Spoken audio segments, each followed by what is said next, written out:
This is the sketch of the bluebird before I completed the background landscape. Today I will be showing you how to paint a realistic mountain bluebird sitting on a fence post. So please follow along and enjoy.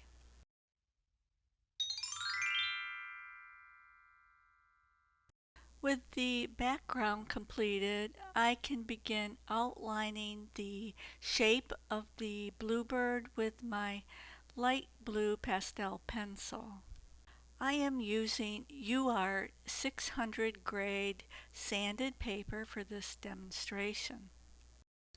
I use the 600 grit paper because it works well for adding fine details in the painting. I can apply several layers of pastel without filling the tooth of the paper too quickly. I am using a white paper stump to push some of the color into the grain of the paper. I don't want the pastel to be too heavy and fill in the tooth too quickly, so the paper stumps blend very nicely and might remove some of the color, but it works well for your first base layer of color. I'll intensify the blue a little bit for his chest and shade with some violet and gray for his belly area. I'll blend this a little bit more, and then I'm going to blend the area around the bird's beak before I draw in the shape of his beak. I'm going to use my black pastel pencil to draw in the shape of his beak and the shape of his eye. This is a small area, so make sure you have a good point on your pastel pencil. I will finish the beak with my black and use a rubber tip blending stump to push the color into the paper. I'm going to shade the feathers around the bird's eye with a navy blue. And I will be careful to leave the light band of color around the bottom of the bird's eye. Also add some dark blue to the iris of the bird's eye so that it doesn't appear just black. I'm using my white pastel just to clean up some of the edges around the beak. I've switched to a cobalt blue to intensify some of the color in the bird's feathers. And I'm reapplying some of the navy blue around the bird's eye. Blend this area again with the paper stump. And reapply color as needed to ensure a good saturation of color. I will use my black to define the pupil and inside of the bird's eye. Add a couple of highlights to the top of the bird's beak, and then we'll switch to a turquoise blue. Switch to a blue pastel pencil to add some small individual feathers to the surface of the bird's head. The turquoise color adds a little bit of the iridescent shimmer in the top of the head feathers as light reflects from the surface. I am also using a very sharp light blue pastel pencil to create some of the small little tufts of feathers throughout his head and neckline. I'll continue shading his breast with this medium shade of blue and then blend it lightly. I'm going to switch to a gray and a light purple to add some of the shading in the chest of the Bluebird. Light purple is a good alternative to using gray pastel.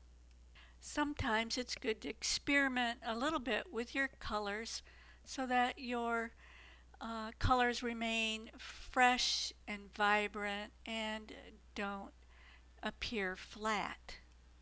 I'm going to intensify the blue a little heavier because once it is blended and I begin adding the small downy feathers on the surface of the bird, it will automatically lighten some of the values when I switch to a lighter pencil.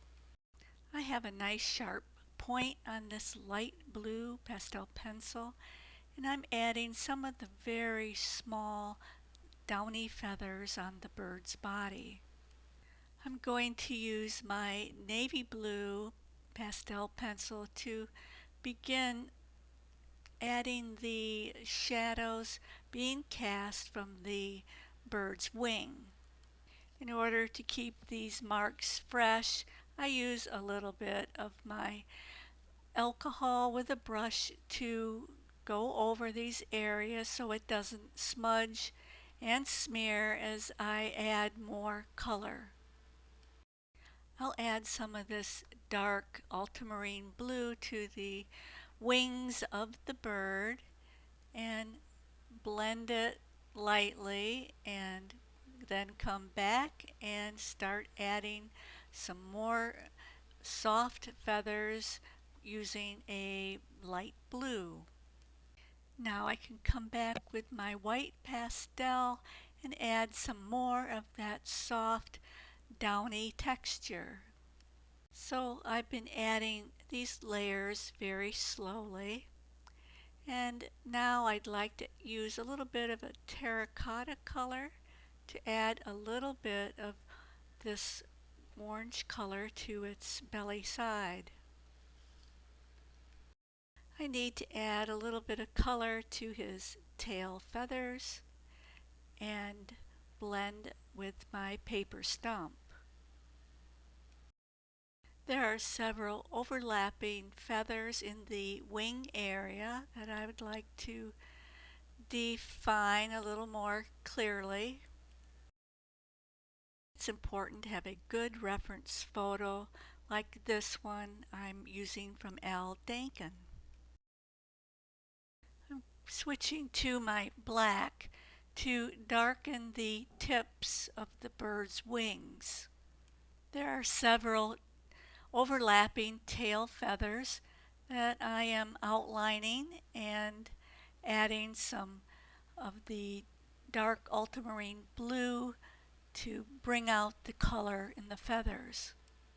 I will draw the position of the bird's legs with my black pastel to get them blocked in.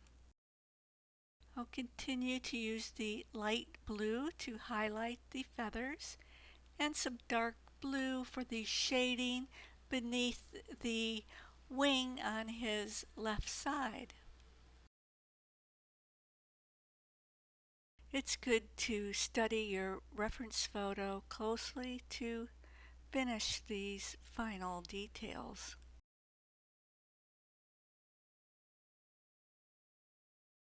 He has a little tuft of feathers here along the side of his face.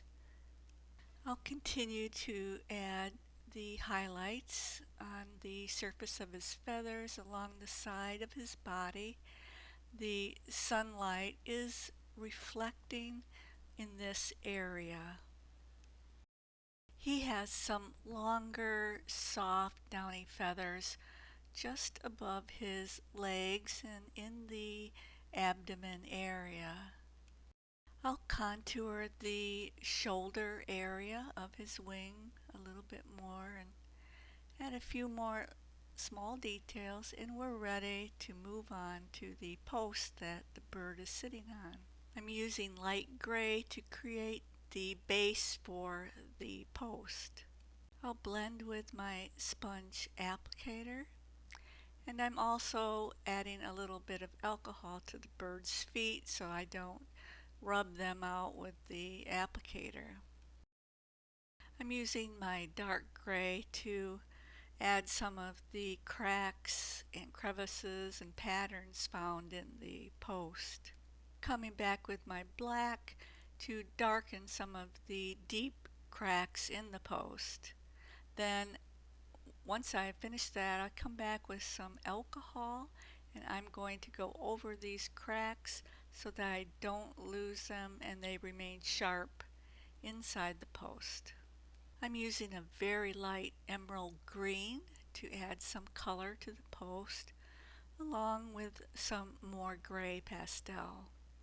I'll blend this a little bit together and continue shading with a dark gray pastel and blending it.